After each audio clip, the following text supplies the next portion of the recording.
Hello everyone, Sharmistha's happy লাইফে সবাইকে welcome. আমি শর্মিষ্ঠা ত্রিপুরা থেকে। বড়দেরকে আমার প্রণাম আর ছোটদেরকে আমার ভালোবাসা জানিয়ে শুরু করছি আজকের ভিডিও। আপনারা সবাই কেমন আছেন? আশা করছি ভালো আছেন, আমিও ভালো আছি। আমার ভিডিওটা কেমন লাগলো অবশ্যই কমেন্ট বক্সে কমেন্ট করে জানাবেন। আর যদি ভালো লাগে তাহলে একটা লাইক দিয়ে আমার চ্যানেলটাকে সাবস্ক্রাইব করে আমার পাশে থাকবেন। আজকে হলো বৃহস্পতিবার, এখন বাজে 9:30। তো আমি সকালবেলা ঘুম থেকে উঠে চাটা খেয়ে তারপর আমি স্নানটা করে ফেলেছি, কেন কি আজকে বৃহস্পতিবারে ঠাকুরঘর পরিষ্কার করতে হবে, অনেক নোংরা হয়ে আছে। তো ভাবলাম স্নান টান তাড়াতাড়ি সেরে নিই। তারপরে কিছু কাপড় চোপড় ছিল, কাপড়গুলো ধুয়ে দিয়েছি, কেন কি এর আগের দিন মেয়েকে নিয়ে একটু মানে কেনাকাটা ছিল, টুকিটাকি কেনাকাটি করতে গেছিলাম। তো ওইখান থেকে আসার পর কাপড় চোপড়গুলো জমা করে রেখে দিয়েছি, ধুয়ে দিলাম। আর এখন চলে এসেছি ঠাকুর ঘরে, ঠাকুরের ফুল টুল সব আসন থেকে নামিয়ে নিচ্ছি। বাসনও অনেকটা বেশি, কেন কি বৃহস্পতিবার, আর কাপড় চোপড়ও পাল্টাবো, সিংহাসন মুছবো। আপনারা দেখতে পাচ্ছেন কিনা জানি না, এই যে দেখুন সিংহাসনের মধ্যে একদম ডাস্টের মতো একটা ধুল সাদা হয়ে জমে আছে।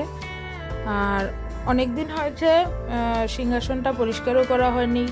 দোলের দিন তো আমি বাড়িতে ছিলাম না, আমার বাপের বাড়িতেই ছিলাম। আমার শাশুড়ি মা পূজা দিয়েছে, ঠাকুরকে একটু রং টং দিল, তো এই রং টংগুলো কোনো কিছু পরিষ্কার করা হয়নি।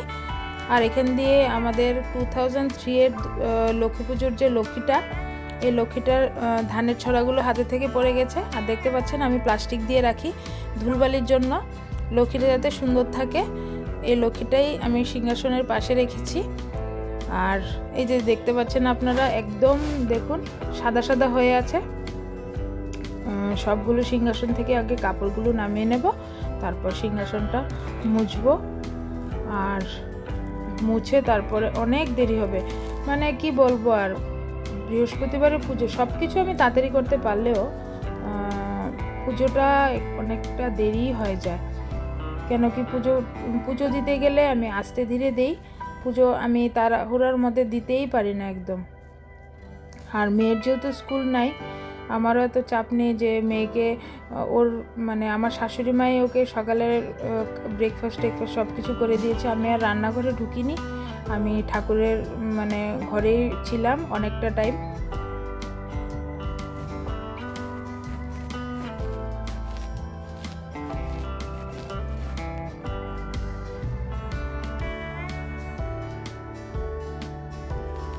এখানে আমি একটা বালতির মধ্যে, আমাদের নিরামিষ বালতি, ঠাকুরের বালতি, এই বালতির মধ্যে করে কাপড়গুলো নিয়ে বাথরুমে গিয়ে ভালোভাবে ধুয়ে তারপরে এই বালতির মধ্যে জল সহকারে নিয়ে এসেছি ছাদে একটু মেলে দেব কাপড়গুলো। আর এখানে আমার মেয়ে ভিডিও করছিল।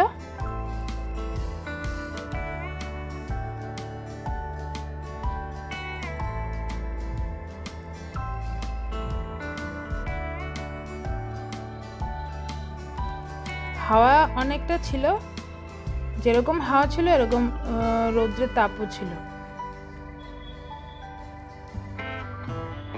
সবগুলো কাপড়ে ক্লিপ দিয়ে দিচ্ছি। আর এই যে দেখুন একটা লক্ষ্মী জবা, দুটোই ফুটেছিল, তো ভাবলাম ছাদে এসেছি লক্ষ্মী জবাটা পেরিয়ে নিয়ে, যেহেতু আজকে বৃহস্পতিবার লক্ষ্মী ঠাকুরকে দিতে পারবো। এখানে ফুল পাচ্ছি, যদিও এখন তো গরমকালে ফুলের জন্য বেশি চিন্তা করতে হয় না। এখানে বেলি ফুল ছিল, ওই দিন তো আপনাকে দেখিয়েছি, একদম বৃষ্টিতে লাল লাল হয়ে আছে, তো পেরে নিয়েছি। আর এখানে এই ফুলটাও তো দেখিয়েছিলাম, এই ফুলটা পেরে নিয়েছি লক্ষ্মীমার ঘটে দেব বলে। আর এখন নিচে নেমে একটা বালতিতে করে জল নিয়ে এসেছি, আর একটা কাপড় নিয়ে নিয়েছি। সব কিছু জল দিয়ে একদম ভালোভাবে কাপড়টাকে চিপে তারপরে জল দিয়ে পুরোটা সিংহাসন মুছে নিচ্ছি। খুব ধুলবালি পড়েছে, তাই জল ছাড়া তো হবেই না, এরকম করে শুকনো কাপড় দিয়ে মুছলে তো জ্বলবেই না, জল দিয়ে মুছতে হবে ভালোভাবে একদম।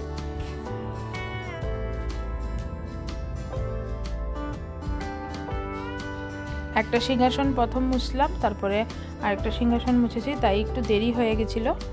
আর ছাদে তো কাপড়গুলো মেলেই দিয়ে আসলাম। আর এখন চলে এসেছি বালতির মধ্যে একটু লাইজল নিয়ে ঠাকুরঘর মোছার জন্য। এই সিংহাসনের পেছন জায়গাটা, এই ঘর মোছার যে বড় একটা ডান্ডা আছে সেটা দিয়ে মুছেছি। আর সামনের জায়গাটা এমনিতে কাপড় দিয়ে মুছবো, পেছনটা তো হাত যাবে না, সেই কারণে এটা নিলাম। সামনের যে একটা শেলফ আছে এটার মধ্যে যা ধুলবালি পড়েছে, কিছুদিন আগে একবার মুছেছিলাম, বেশি দিন হয়নি, শিব চতুর্দশী যে ছিল তখনই মুছেছিলাম, আর এখন আবার মুছতে হচ্ছে। এখানে অনেকগুলো পিতলের বাসন নিয়ে বসে গেছি, আর দেখতে পাচ্ছেন এখানে তেঁতুলের কতগুলো ছোবা ছিল, এই ছোবাটা আমি জমিয়ে রেখে দিয়েছিলাম যাতে বাসন মাজতে আমার সুবিধা হয়। এখানে পিতলের বাসন টাসন ছিল, স্টিলের বাসন ছিল, সবগুলো আমি আগে প্রথম তেঁতুল দিয়ে নিয়েছি, তারপর মেজে টেজে নিয়েছি। আমার এখন পুজো কমপ্লিট হয়ে গেছে।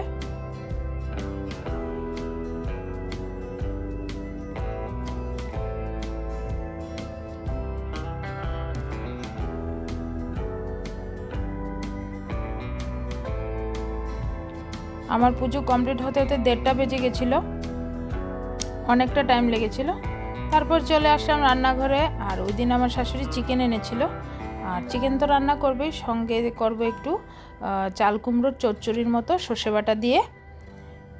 এখন আমার শাশুড়ি সব রেডি করে দিয়েছে, আমি খালি রান্না করছি।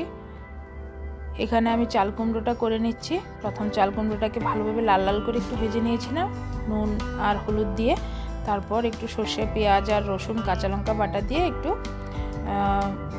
ওইগুলো দিয়ে ভাজা চাল কুমড়োগুলো দিয়ে তারপরে নামিয়ে নিয়েছি। এখানে আমি হাঁড়ির মধ্যে বসিয়ে দিয়েছি, একটু পোলাও করবো আজকে খাসার চালের, মানে গোবিন্দভোগ চাল যেটাকে বলে। আর এই কড়াইয়ের মধ্যে বানিয়ে নিচ্ছি আমার মেয়ের জন্য চিকেন। চিকেনে যা যা মশলা লাগে সব কিছু দিয়েছি, লঙ্কাটা কম, যেহেতু একটু ঝাল, মানে বেশি একটা ঝাল খেতে পারে না। আর এখানে আমি আমাদের মাংসটা বসিয়ে দিলাম। আমাদের মাংসটা আমি পুরোটা দেখাইনি, একটুই দেখিয়েছি। আর এখানে আমার মেয়ের মাংসটা হয়ে গেছে, গরম মশলা দিয়ে দিয়েছি, এখন নামিয়ে নেব। আর মেয়েকে দিয়ে দিয়েছি ভাত। আজকে যা গরম পড়েছিল, রান্না টান্নার শেষে আমি আরেকবার গেছি স্নান করতে, আর এখানে বসে গেছি। মেয়ে যেহেতু নতুন ক্লাসে উঠেছে, নতুন বই মধ্যে কভার লাগিয়ে নিচ্ছি। আমি প্রতি বছর ওকে লাগিয়ে দিই, নেক্সট ডেতে তো স্কুল শুরু হয়ে যাবে। তাহলে আজকের ব্লগটা এতটুকুই রাখছি। সবাই ভালো থাকবেন, সুস্থ থাকবেন।